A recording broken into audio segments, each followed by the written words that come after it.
साल था 1947। करीब 200 साल की गुलामी के बाद भारत आज़ाद होने ही वाला था। पूरे देश में खुशी थी, लेकिन उसी आज़ादी के साथ एक ऐसा जख्म भी मिला जिसने लाखों जिंदगियां उजाड़ दीं। देश का बंटवारा। 14 अगस्त 1947 को पाकिस्तान बना और 15 अगस्त 1947 को भारत आज़ाद हुआ। लेकिन आज़ादी के साथ ही शुरू हो गया दंगे, कत्लेआम, पलायन और नफरत। लगभग 15 लाख लोग मारे गए और करोड़ों बेघर हो गए। इसी उथल-पुथल के बीच एक सवाल अधूरा रह गया था। 562 रियासतों का भारत या पाकिस्तान में विलय। इन रियासतों में सबसे संवेदनशील थी जम्मू और कश्मीर।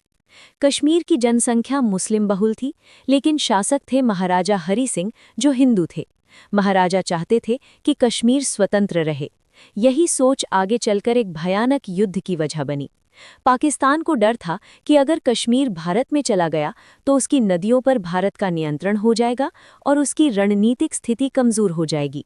इसलिए पाकिस्तान ने एक गुप्त योजना बनाई, ऑपरेशन गुलमर्ग। 22 अक्टूबर 1947 को पाकिस्तान ने अपने सैनिकों को सीधे नहीं भेजा, बल्कि उत्तर पश्चिम सीमांत प्रांत से हजारों कबायली लड़ाके यानी पठान कश्मीर में घुसा दिए।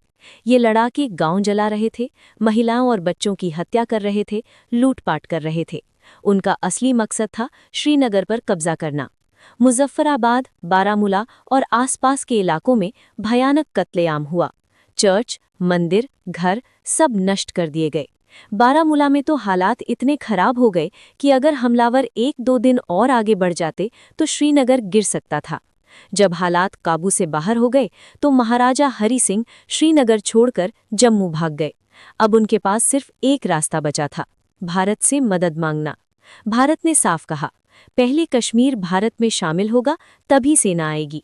26 अक्टूबर 1947 को महाराजा हरि सिंह ने इंस्ट्रूमेंट ऑफ एक्सेशन पर हस्ताक्षर किए।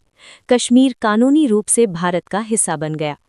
27 अक्टूबर 1947 सुबह भारतीय वायुसेना के डकोटा विमान दिल्ली से उड़ान भरते हैं और श्रीनगर एयरपोर्ट पर उतरते हैं। साथ में आते हैं 1st सिख रेजिमेंट के बहादुर जवान। अगर एयरपोर्ट गिर जाता तो कश्मीर हमेशा के लिए हाथ से निकल जाता। भारतीय सेना ने एयरपोर्ट को सुरक्षित किया और कबायलियों को पीछे ढकेलना शुरू किया।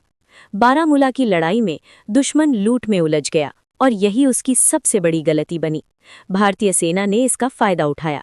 बडगाम की लड़ाई में मेजर सोमनाथ शर्मा ने सिर्फ 50 सैनिकों के साथ सैकड़ों हमलावरों से भिड़ गए।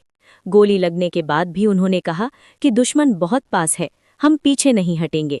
वे शहीद हो गए और बने भारत के पहले परमवीर चक्र विजेता। 1947-48 की सर्दी, माइनस तापमान, बर्फीले पहाड़, सप्लाई की भारी कमी।